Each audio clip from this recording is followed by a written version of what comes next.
ሰሞኑን በአርሲና አካባቢዋ ላይ የክርስቲያኖችን ጭፍጨፋ እየተጋፈጣችሁ በሕይወት ያለፋችሁ እህት ወንድሞቻችን ይቅር በሉን።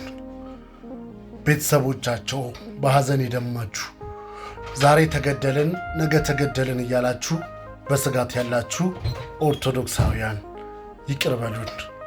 አዎ ምናልባትም እኛ ሰሞኑን በአካባቢያችን ላይ እየተገደሉ እየተጨፈጨፉ ባሉ የውሾች መግደል ዘመቻ ላይ ፍትህ እየጠየቀን እናንተን ረሳናችሁ። አዎ ሰሞኑን ጾሙ መቼ ነበር የገባው? መች ነው የሚፈታው? ሲፈታ ምንድን ነው ምንበላው ምንጠጣው እያልን በጣም ከአእምሯችን በላይ ተጨንቀን እናንተን ዘነጋናችሁ። አዎ የአርሰናልና የማንቸስተር ጨዋታ አሸናፊነት ድሉ የማን ነው? ዋንጫውን ማን ነው ከፍ አድርጎ የሚያነሳው? በሚል ሀገራዊ ውጥረት አእምሯችን ከአቅማችን በላይ ሆኖ እናንተን ዘነጋናችሁ።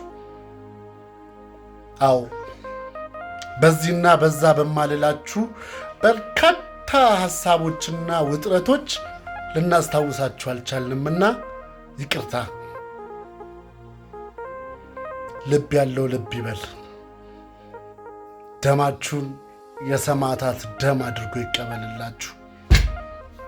ሰላም።